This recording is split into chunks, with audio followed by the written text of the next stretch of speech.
Assalamualaikum warahmatullahi wabarakatuh.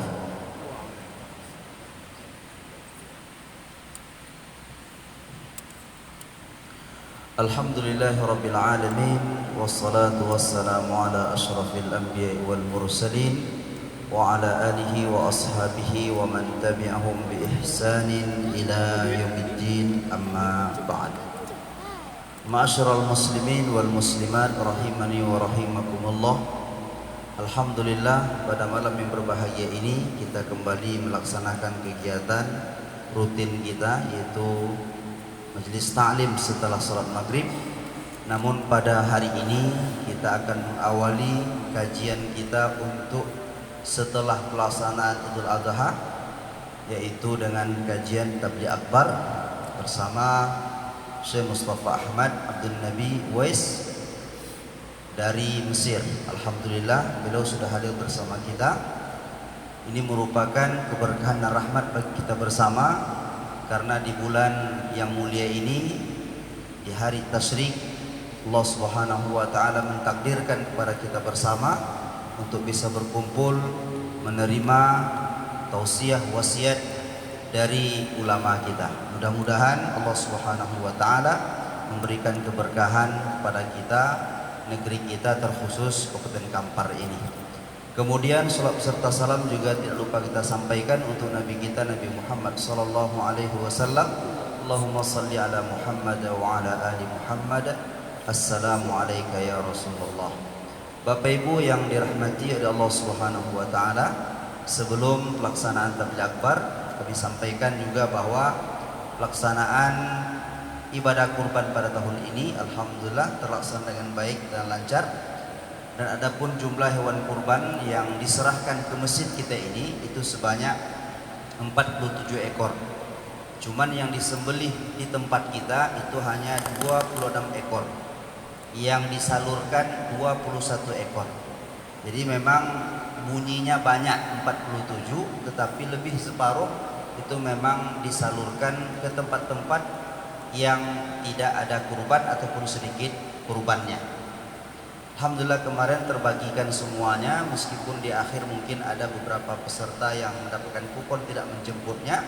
Akhirnya kita bagikan kepada para peserta yang tidak berkupon. Terima kasih banyak kita sampaikan kepada seluruh jamaah yang telah ikut serta, dan juga kepada para panitia yang telah melaksanakan tugas dengan baik.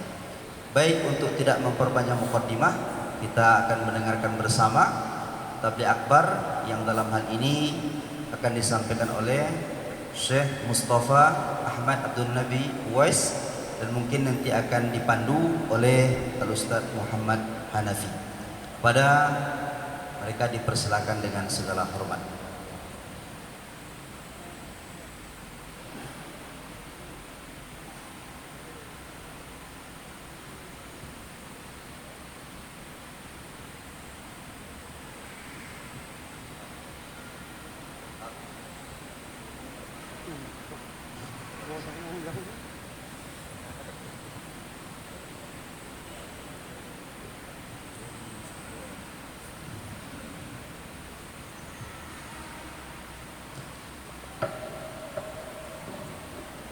Assalamualaikum warahmatullahi wabarakatuh.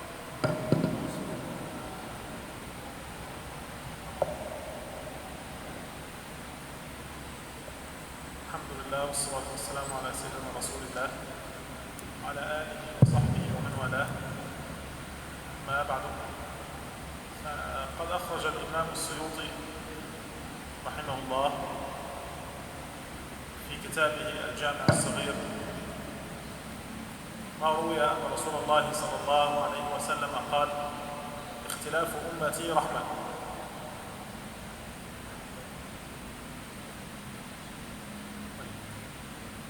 وهذا الحديث أخرجه الإمام نصر المقدسي في كتابه الحجة، كذلك ذكره الإمام البيهقي في كتابه الرسالة الأشعرية وجماعة من الحفاظ.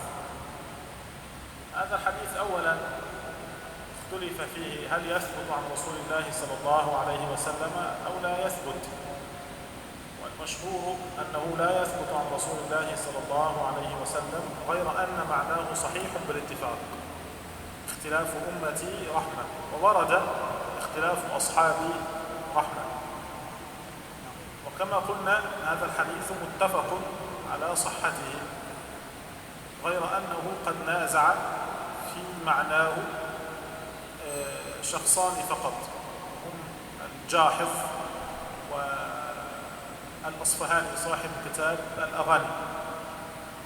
وقال إذا كان الاختلاف رحمة فيلزم أن يكون ضد الاختلاف عذابا، وإذا كان ضد الاختلاف عذابا يلزم أن يكون الاتفاق عذابا، وهذا لا قائل به. Bismillahirrahmanirrahim. Assalamualaikum warahmatullahi wabarakatuh. Alhamdulillahi rabbil alamin. Allahumma salli wa sallim ala sayyidina Muhammadin wa alihi wa sahbihi ajma'in. Bersama kita Syekh Mustafa Abdul Nabi, salah seorang ulama, guru dari Mesir, mengajar di Mesir, dan beliau memiliki banyak karangan. Alhamdulillah hari ini tema yang diminta adalah perbedaan ulama adalah rahmat.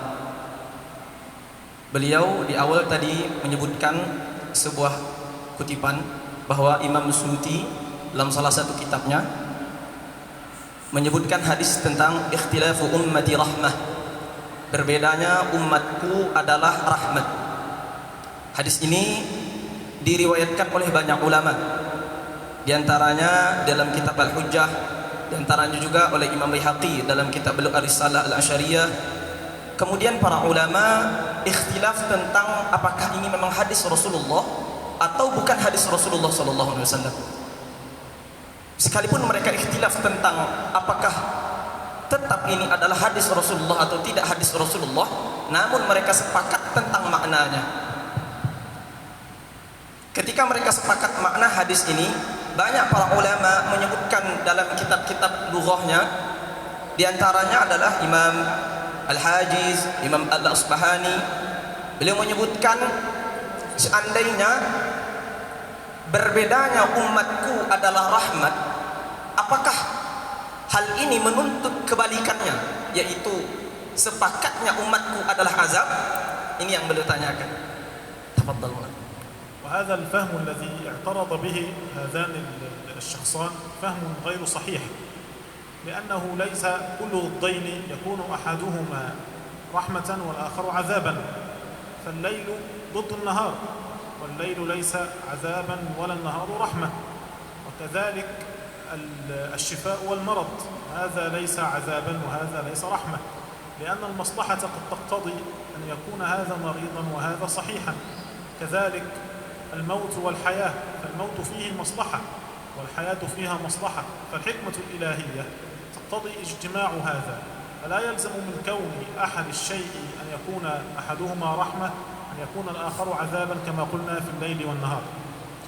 Kemudian beliau menyebutkan pemahaman bahwa kalau kita katakan berbeda umatku adalah rahmat dan persamaan umatku adalah azab, ini adalah pemahaman yang tidak betul.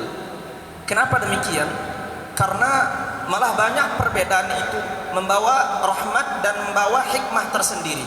Umpamanya perbedaan malam dan siang, Allah mengatakan wa min rahmatihi ja'ala lakumul laila wan nahar litabtaghu litaskunu ilaihi litaskunu fihi wa litabtaghu min fadlihi wa la'allakum tashkurun dalam surah Al-Qasas. Di antaranya Allah mengatakan, dan dengan rahmatnya Allah Ta'ala Allah jadikan bagi kalian malam dan siang. Artinya perbedaan antara malam dan siang, hikmahnya adalah supaya di siang hari kalian bisa mencari kehidupan, mencari rahmat Allah Ta'ala, dan di malam hari bisa beristirahat agar kalian dapat bersyukur.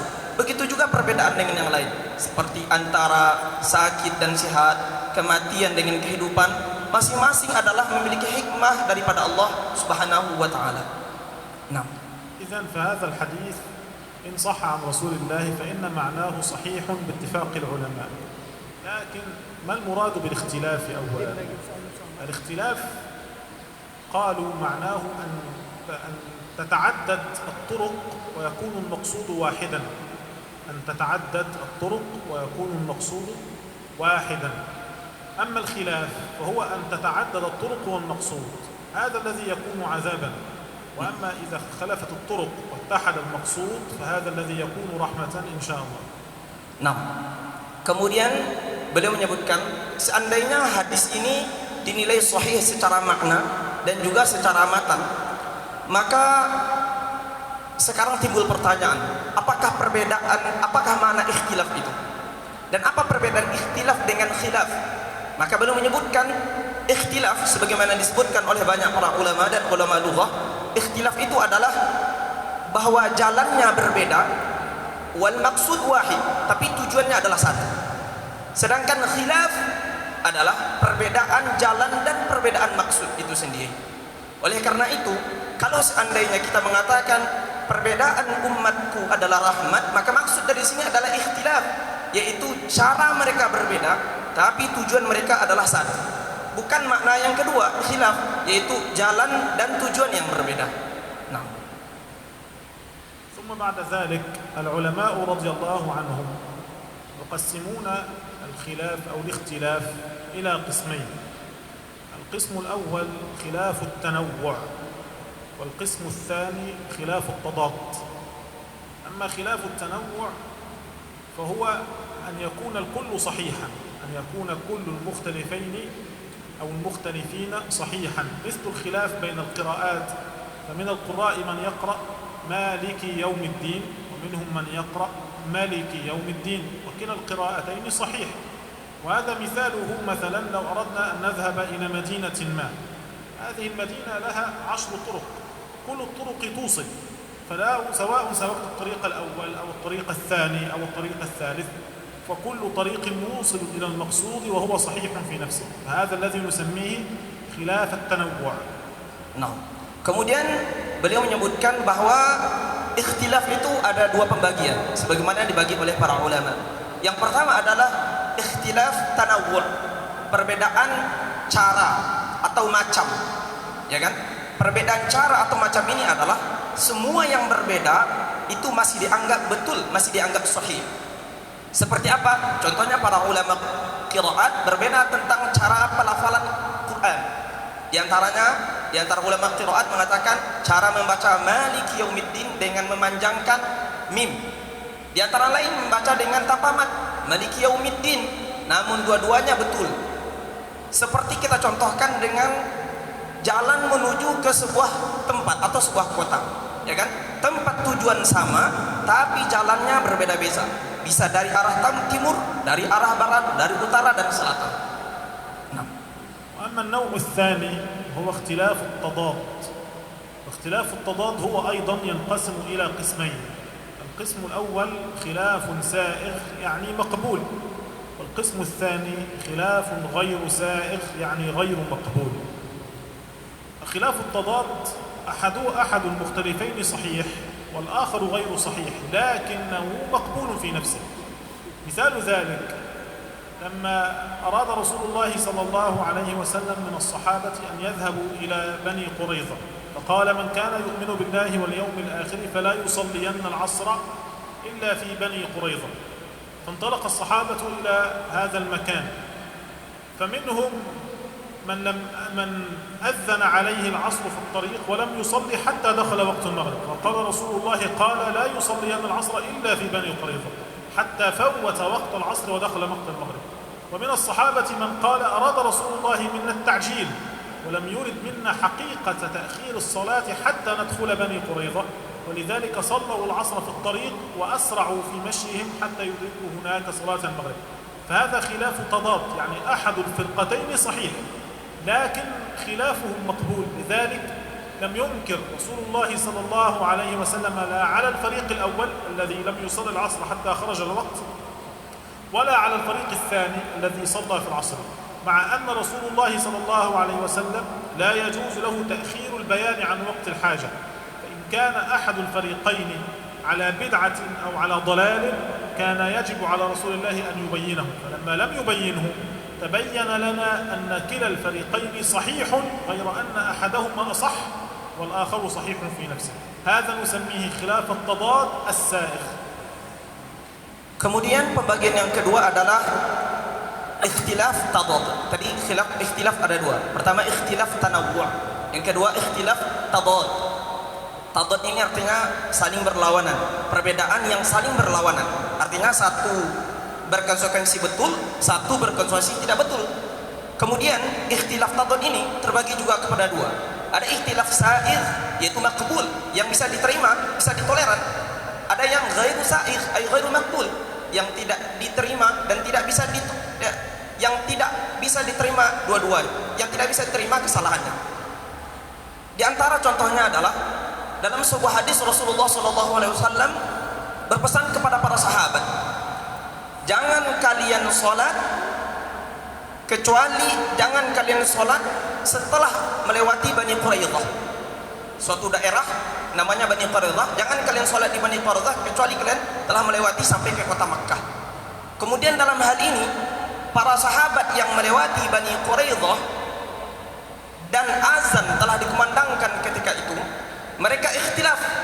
Ada sebagian sahabat memahami makna daripada larangan Rasulullah SAW yang tidak boleh sholat di Bani Quraidah, artinya adalah jangan kalian secara tekstual, jangan memang sholat di Bani Quraidah, sehingga mesti sholat di kota Makkah, sekalipun meluputkan waktu sholat. Ini yang dipahami oleh sebagian para sahabat. Oleh sebagian sahabat lain, itu memahami dengan makna daripada hadis Rasulullah SAW adalah supaya para sahabat tidak mengakhirkan sholatnya sehingga mempercepat perjalanan mereka dan tidak sholat di Bani Quraidah. Ketika dua-duanya ini dilaporkan kepada Rasulullah SAW, Rasulullah SAW tidak menyalahkan dua-duanya. Namun dalam hal ini ada yang lebih betul dan ada yang betul, ada yang lebih betul dan ada yang betul. أما القسم الثاني من خلاف التضاد فهو غير السائغ، يعني غير المقبول، الذي يكون أحد المختلفين صحيح والآخر خاطئ لكنه غير مقبول، بمعنى أن فاعله إما أن يكون كافرا، إما أن يكون مبتدعا، إما أن يكون فاسقا. وهذا الخلاف أغلبه يكون في مسائل العقيدة. يعني لو اختلف أحدهم فقال الله واحد أحد والآخر يقول بل الله ثالث ثلاثة، هذا خلاف تضاد، وهذا صحيح مؤمن وهذا غير صحيح كافر ولا يقبل فيه الخلاف. فهذا النوع هو الذي يقع غالبا في العقائد ولا يقع غالبا في المسائل الفقهية. فغالب الخلاف الذي وقع بين المذاهب الأربعة، الإمام أبو حنيفة والإمام مالك والإمام الشافعي والإمام أحمد بن حنبل وغيرهم من الأئمة، إنما هو خلاف من قبيل الخلاف السائغ الذي يكون أحد المختلفين صحيح والآخر أصح، وكلاهما مقبول مأجور عند الله. وهذا الذي جاء فيه الحديث إذا اجتهد المجتهد فأصاب فله أجران وإذا أخطأ فله أجر واحد. وأما الخلاف الواقع بين المسلمين والكفار أو بين أهل السنة وغير أهل السنة من المبتدعة فهو من النوع الثاني الذي هو خلاف غير سائغ. Nah, kemudian pembagian yang kedua daripada pembagian ikhtilaf tadad adalah ikhtilaf ghairu sa'igh atau ikhtilaf ghairu maqbul, yang tidak diterima. Maksud daripada ikhtilaf ghairu sa'igh adalah perbedaan yang berkonsekuensi satu betul dan satu salah, satu betul dan satu salah, seperti satu kafir, satu tidak kafir, satu fasik, satu tidak fasik. Dan kebanyakan ikhtilaf dalam hal ini, ghairu sa'igh ini, itu berlaku dan terjadi dalam permasalahan aqaid, dalam permasalahan akidah, dalam persalahan kepercayaan kepada Allah, kepada Rasul, kepada hari kiamat dan seterusnya. Seperti kita mengatakan Allahu wahid, Allah itu esa. Ada yang mengatakan Allah itu satu daripada yang tiga. Dan ini tentu berkonsekuensi satu betul dan satu adalah salah. Kemudian ikhtilaf yang terjadi pada kalangan para ulama seperti imam mazhab yang empat, Imam Syafi'i, Imam Malik, Imam Hambali, Imam Hanafi, ikhtilaf yang terjadi di antara mereka itu adalah ikhtilaf sa'igh, yaitu ikhtilaf makbul, ikhtilaf yang berkonsekuensi satu yang lebih betul, satu betul. Jadi bukan ikhtilaf yang berkonsekuensi satu betul, satu salah. Karena ikhtilaf yang berkonsekuensi satu betul dan satu salah itu adalah ikhtilaf ghairu sa'igh, dan itu kebanyakan terjadi dalam ranah akidah. Seperti kita dengan orang kafir, ahlu sunnah dengan bukan ahlu sunnah dan seterusnya. ما روي عن رسول الله صلى الله عليه وسلم اختلاف أمتي رحمة أو اختلاف أصحابي رحمة، إنما هو محمول على النوع الأول، أنواع الخلاف والاختلاف والتنوع، أو النوع الأول من النوع الثاني الذي هو اختلاف التضاد السائغ. هذا الذي يكون رحمة بين المسلمين، بمعنى أن الله عز وجل لم يشدد على عباده ويجعل لهم قولا واحدا يجب أن يتعبدوا به، وإلا لسهل على بعض وعسر على بعض. وحينئذ الذي يعسر عليه هذا القول قد يقع في المحظور ولا يستطيع أن يفعله فيكون عاصيا. لكن إذا وقع الخلاف بين العلماء وكان أحدهم يرى هذا الأمر على هذا الوجه والآخر يراه على وجه آخر أخف، فأنت قلدت من يقول بالقول الأخف، لا تكون آثما عند الله عز وجل. ولذلك كان اختلاف أمتي رحمة. Kemudian dari sini kita bisa memahami bahwa hadis Rasulullah SAW di awal yang kita kutip tadi, yaitu ikhtilafu ummati rahmat, atau dalam redaksi lain ikhtilafu ashabi rahmah, ini masuk kepada pembahagian yang pertama daripada ikhtilaf, yaitu ikhtilaf tanawwu', atau pembahagian yang pertama dari pembagian yang kedua, yaitu ikhtilaf tadad yang sa'ir, yaitu makbul. Artinya adalah satu betul, artinya adalah dua-duanya betul, tapi hanya berkonsekuensi, yaitu ini paling betul dan ini betul, seperti itu. Karena itu Allah Subhanahu wa taala menginginkan daripada perbedaan ini tidak menyulitkan bagi hambanya. Ketika umpamanya seorang hamba tidak mampu melaksanakan hal ini, maka ada thariqah lain, ada cara lain yang menjadikan dia supaya tidak meninggalkan ini sehingga jatuh ke dalam maksiat, dan dicarilah jalan yang kedua, dan itu perbedaan yang tidak sampai kepada berkonsekuensi bahwa itu adalah salah. Oleh karena itu makna daripada hadis ini adalah makna yang pertama, yaitu ikhtilaf tanawwu' atau ikhtilaf tadad yang sa'ir.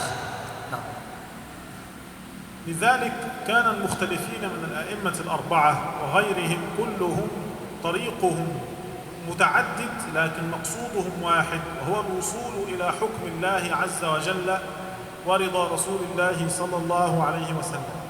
وحينئذ لا بد أن نفهم ما سبب اختلاف هؤلاء العلماء. لماذا اختلفت الصحابة رضوان الله عليهم، ولماذا اختلف الأئمة المجتهدون من بعدهم، حتى يكون خلافهم رحمة، وحتى يقبل خلافهم ويكون صحيحا في نفس الأمر. نقول أسباب الخلاف كثيرة جدا، لكن أشهرها أن الخلاف قد يكون بسبب اختلاف الفهوم. بعض الناس في هذه الأيام لما يأتيك يقول لك قال رسول الله صلى الله عليه وسلم كذا كذا، وأنت تفعل خلاف ما يقوله رسول الله، ويريد أن يجعلك تترك مذهبك الشافعي مثلا لأنه يقول لك رسول الله قال كذا. هل الإمام الشافعي لم يكن يعرف هذا الحديث الذي يحكيه هذا الإنسان؟ أكيد كان يعرفه، لكن الإمام الشافعي ترك العمل بهذا الحديث لأجل حديث آخر لا يعرفه هذا الإنسان، أو لأجل فهم آخر غير الفهم الذي فهمه هذا الإنسان.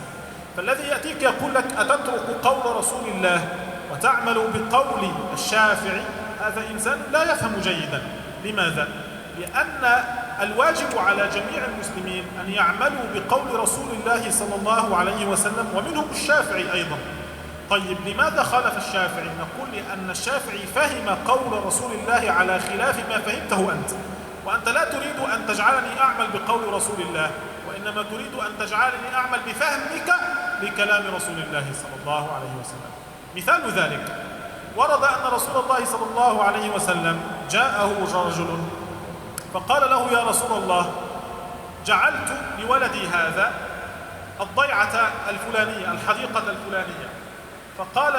فقالت زوجته هل جعلت لسائر إخوانه كذلك مثل هذا الولد؟ فقال لزوجته لا. فقالت إذن اذهب إلى رسول الله صلى الله عليه وسلم وأشهده على هذا الفعل. فذهب لرسول الله فقال يا رسول الله جعلت لأحد أبنائي كذا وكذا من الحدائق. فقال رسول الله هل جعلت لسائر إخوانه مثل ما أعطيت له؟ فقال لا. فقال له رسول الله أشهد عليه غيري فإني لا أشهد على جور، يعني على ظلم. هؤلاء بعض الناس لما يأخذ من هذا الحديث معنى ويقول لو أعطيت ولدك 10 لا يجوز ألا تعطي سائر إخوانه، ويجب عليك أن تعطي الباقي، هذا 10 وهذا 10 وهذا 10، وإذا لم تفعل فهذا حرام عليك. الإمام الشافعي يقول لا، ليس واجبا عليك أن تعطي سائر أبنائك مثل الابن الأول، بل يجوز لك أن تخص أحدهم بالعطية ولا تعطي الشخص الآخر. لماذا؟ لأن رسول الله صلى الله عليه وسلم قال للرجل أشهد عليه غيري، يعني أمره أن يذهب ويشهد إنسانا آخر، ورسول الله لا يأمر بالحرام، فلو كان هذا الفعل حراما لما قال له رسول الله اذهب وأشهد عليه غيره. فالشخص الذي يقول تترك قول رسول الله وتعمل بقول الشافعي لم يفهم مثل فهم الشافعي. الشافعي أخذ بقول رسول الله بفهمه، وهذا الشخص يفهم فهما قليلا ويريد أن يحملنا على فهمه هو، ونترك كلام الأئمة المجتهدين كالشافعي. فأول سبب من أسباب الخلاف اختلاف الفهوم بكلام رسول الله. Nah, kemudian beliau menyebutkan bahwa perbedaan para ulama madhab, mereka berbeda dalam menyampaikan hukum, dalam menggali hukum. Tujuan mereka hanya satu, yaitu al-usul ila Allah subhanahu wa ta'ala, sampai kepada Allah subhanahu wa ta'ala. Tapi masing-masing mereka memiliki metode yang berbeda. Imam Syafi'i memiliki metode ini, Imam Ahmad memiliki metode ini, Imam Maliki dan seterusnya memiliki masing-masing metode. Oleh karena itu, apakah sebab dari ikhtilafnya para ulama ini? Kenapa mereka harus berbeda? Tidakkah Nabi kita satu, Al-Quran kita satu, tapi kenapa mereka berbeda dalam memahami hal ini? Di antaranya adalah, yang pertama sebabnya adalah karena perbedaan mereka dalam fuhum, perbedaan mereka dalam memahami teks yang datang dari Rasulullah dan teks yang ada dalam Al-Quran. Karena berbeda mereka memahami, maka berbeda mereka nanti untuk menyampaikan hukumnya. Maka yang wajib bagi kita, termasuk bagi Imam Syafi'i sendiri, adalah mengamalkan apa yang datang dari Rasulullah SAW. Bukan dari Imam Syafi'i, bukan karena Imam Malik, bukan karena Imam Ahmad, bukan karena Imam Hanafi. Tapi yang wajib bagi kita mengamalkan apa yang datang dari Rasulullah. Tapi karena Imam Syafi'i lebih mengetahui dari hal ini, maka kita mengikuti beliau. Di antara contohnya adalah bahwa dalam suatu hadis ini bercerita tentang Nu'man bin Bashir. Nu'man bin Bashir, beliau menceritakan bahwa ayahnya bersedekah kepadanya sekian harta. Itu banyak sekali. Tapi kepada sebahagian saudaranya memberikan hanya sedikit atau lebih sedikit daripada dia berikan kepada Nu'man bin Bashir. Kemudian ibunya Amrah itu memerintahkan kepada Nu'man bin Bashir supaya ayahnya mengadu kepada Rasulullah untuk memberikan syahadah bahwa Rasulullah memberikan persetujuan bahwa memang Nu'man bin Bashir sesuai dengan hal ini. Kemudian ketika datang kepada Rasulullah sallallahu alaihi wasallam, Rasulullah bertanya, apakah kau perlakukan semua anakmu dengan begini? Artinya semua anakmu kau berikan umpamanya 10, si fulan juga berikan 10. Kata dia tidak. Maka kata Rasulullah SAW, fa ashhid ala hada ghairi. Carilah saksi selain saya. Hadis ini umum sekali.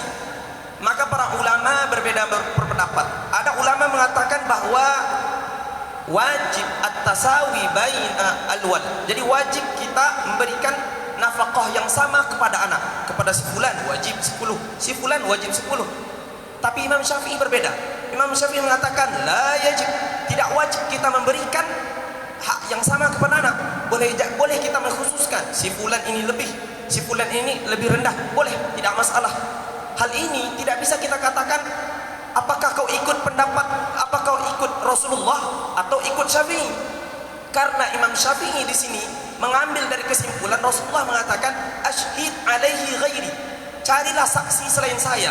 Karena ketika Rasulullah diminta menjadi saksi, Rasulullah tidak mau. Dan ketika Rasulullah merintahkan cari saksi selain saya, Rasulullah tidak akan mungkin, ini yang dipahami oleh Imam Syafi'i, Rasulullah tidak akan mungkin memerintahkan kepada sesuatu yang haram.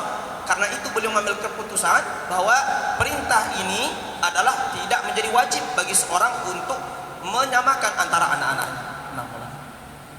السبب الثاني من أسباب اختلاف الفقهاء والعلماء وطبيعة اللغة التي نزل بها القرآن وجاءت بها السنة النبوية، يعني اللغة العربية.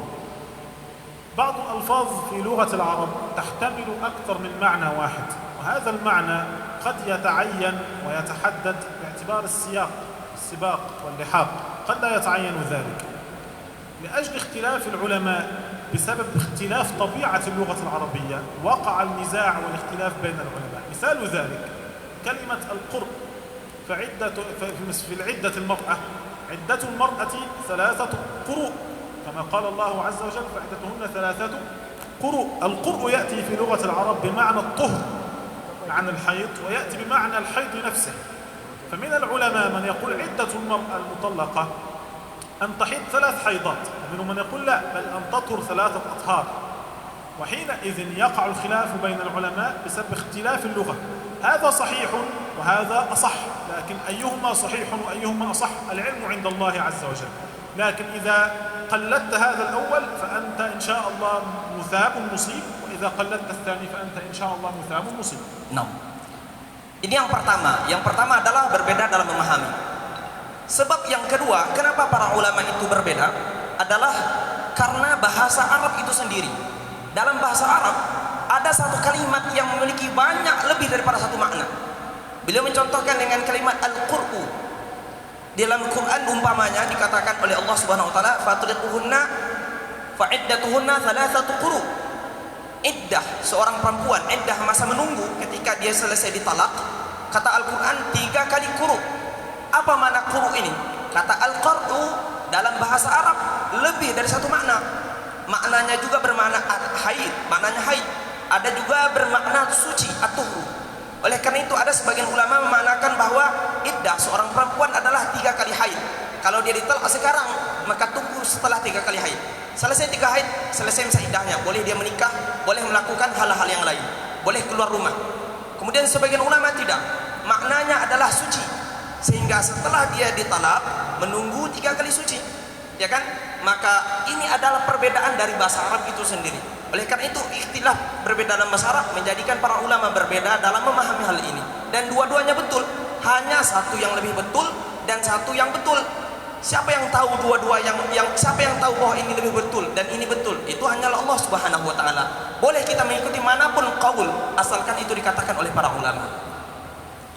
السبب الثالث من أسباب اختلاف العلماء وعدم بلوغ بعضهم حديث النبي صلى الله عليه وسلم.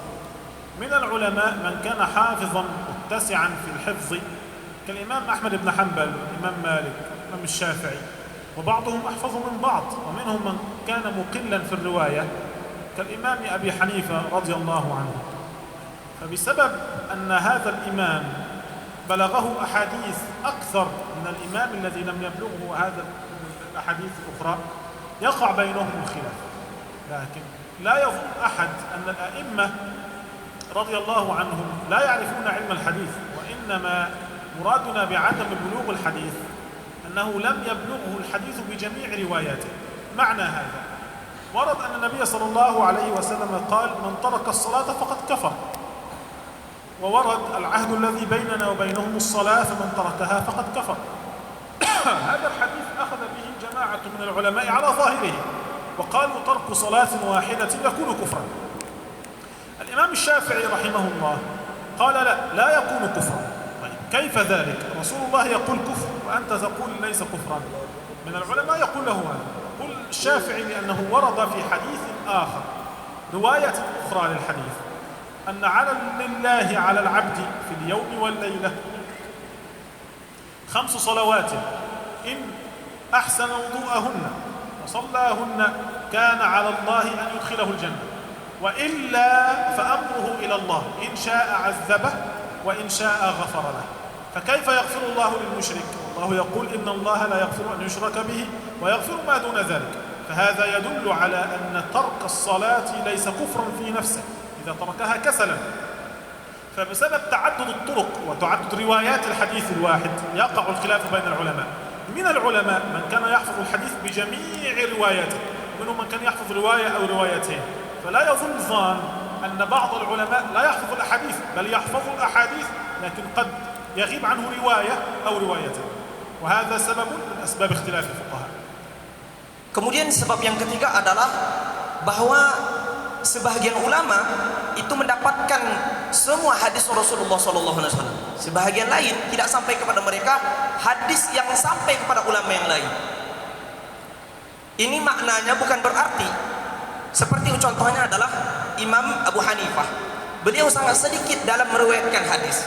Tapi kita tahu bahwa Imam Ahmad bin Hanbal banyak sekali dalam meriwayatkan hadis. Tapi makna ini jangan kita maknakan dengan bahwa para ulama kita, para imam mazhab tidak paham dengan hadis. Tidak, bukan ini maknanya. Tapi ada sebagian hadis yang mungkin mereka tidak ketahui, tapi ulama lain mengetahuinya. Contohnya adalah umpamanya tentang hadis, siapa yang meninggalkan salat faqad kafar. Man taraka shalah faqad kafar, kata Rasulullah SAW. Siapa yang meninggalkan salat maka dia kafir. Dalam hadis lain umpamanya perbedaan antara kita dengan orang kafir adalah salat. Maka di sini ikhtilaf para ulama. Ada sebagian ulama mengatakan siapa yang meninggalkan salat sekalipun satu kali maka dia kafir. Tapi Imam Syafi'i mengatakan tidak. Maka Imam Syafi'i merinci, kalau meninggalkannya karena dia menentang salat itu wajib, baru kafir. Kalau meninggalkan karena malas, dia dianggap fasik dan seterusnya. Seperti rincian yang telah kita ketahui. Apakah ini menunjukkan dan ini menunjukkan Imam Syafi'i mengetahui riwayat yang lain yang tidak diketahui oleh ulama yang lain? Karena Imam Syafi'i mengetahui hadis. Dalam sebuah hadis Rasulullah SAW mengatakan bahwa orang yang menjaga solatnya kemudian memperbagus solatnya, maka hak bagi Allah memasukkan dia ke dalam surga. Tapi orang yang meninggalkan solat, maka amruhu ilallah, seluruh perkaranya apakah dimasukkan ke dalam surga atau neraka dikembalikan kepada Allah. Karena hal ini Imam Syafi'i tidak menghukumi orang yang meninggalkan salat satu kali sebagai kafir. Ini adalah sebab yang ketiga, yaitu karena tidak adanya hadis oleh sebagian imam dan adanya hadis oleh sebagian imam yang lain. Nah, في هذا السبب الثالث بعض المعاصرين قد يغلط الأئمة الأربعة ويقول الإمام الشافعي لم يبلغه الحديث لذلك أخطأ، والإمام أحمد لم يبلغه الحديث لذلك أخطأ، وأبو حنيفة لم يبلغه الحديث لذلك أخطأ. ودائما يغلطون العلماء بدعوى أن هؤلاء الأئمة لم يبلغهم الحديث. ونحن نسأل سؤالا: أيهما أكثر حفظا، أنت أو هذا الإمام؟ إذا قال أنا فهو كاذب لأنه قد لا يحفظ القرآن، وإن قال الإمام فحينئذ نسأله إذن أيهما يغلب عليه أن يغيب عنه الحديث، وأيهما يغلب أنه لا يحفظ، أنت أو الإمام؟ قطعا هو وليس الإمام. أمر آخر: أي فيكم أكثر فهما؟ هل أنت أكثر فهما أم هذا الإمام؟ قطعا الإمام أكثر فهما باتفاق العقلاء كلهم. وحينئذ قد يكون الإمام قد بلغه الحديث لكن ظهر له معنى لأجله ترك هذا الحديث. فالعلماء قد يروون أحاديث ولا يعملون بها لأجل أمور وأحاديث أخرى بلغتهم ولم تبلغنا، لأجلها تركوا العمل بالحديث المشهور. لذلك الإمام مالك رحمه الله روى في موطئه البيعان بالخيار ما لم يتفرقا. هذا حديث رواه مالك في كتابه، ومع ذلك لا يعمل به الإمام مالك، لأن أهل المدينة الذين ورثوا العمل عن رسول الله صلى الله عليه وسلم لم يكونوا يعملون بمسألة الخيار. فيقول إذن السلف الصالح لم يعملوا بهذا الحديث وهم تلقوا هذا العمل عن رسول الله صلى الله عليه وسلم. وعندنا إذا تعارضت السنة القولية عند المالكية والسنة الفعلية فإنا نقدم السنة الفعلية. لذلك الإمام مالك وإن كان يحفظ الحديث ويرويه لا يعمل به لأجل أمر قام. فلا يأتي رجل في زماننا هذا ويقول الفلان لا يبلغه الحديث، هذا العالم لم يبلغه الحديث، نقول له بل أنت أقل حفظا من هذا الإمام.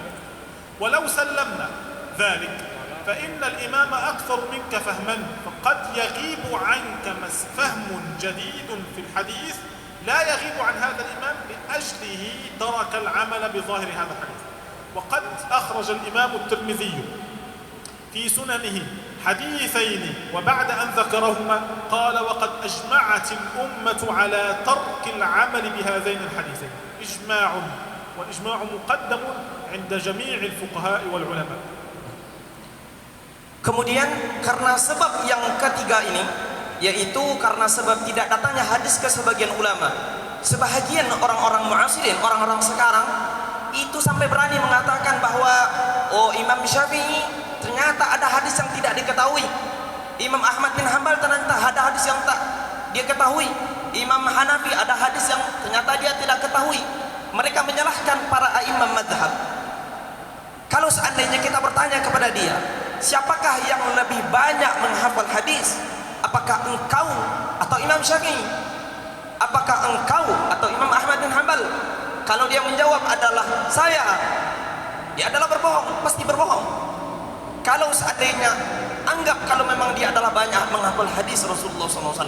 Lalu pertanyaan terakhir, siapakah yang lebih memahami hadis? Apakah engkau atau Imam Syafi'i? Apakah engkau atau Imam Hanafi? Apakah engkau atau Imam Malik atau Imam Ahmad? Tentu mereka, karena mereka diterima di semua belahan bumi, ya kan? Di semua belahan bumi memakai pemahaman imam yang madhab yang empat ini. Maka kalau seandainya ada orang-orang yang menyalahkan para imam madhab, maka ini orang-orang yang tidak perlu diikuti. Umpamanya Imam Malik, bahwa para ulama terkadang ada hadis yang memang sampai kepada mereka, namun mereka tidak mengamalkan karena alasan yang mereka ketahui yang tidak kita ketahui. Contohnya Imam Malik radhiyallahu anhu memiliki kitab Muwatta. Beliau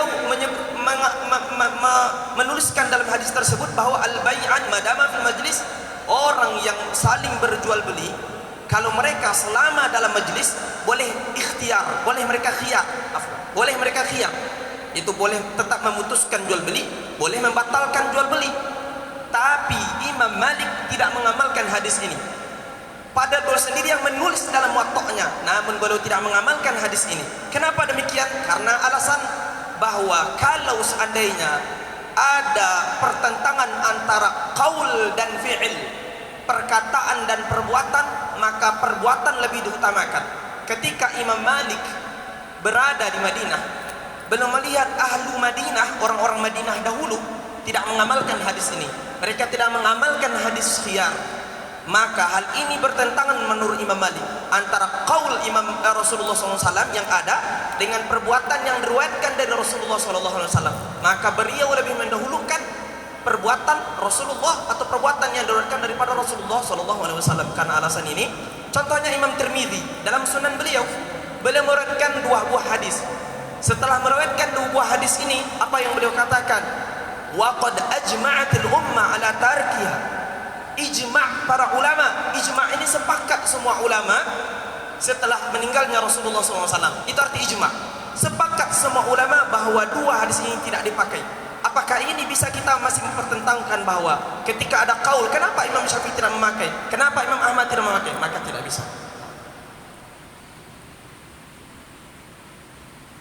Baik, kita berhenti untuk salat dan insyaallah taala kita lanjutkan setelah salat insyaallah taala. Wassalamualaikum warahmatullahi wabarakatuh.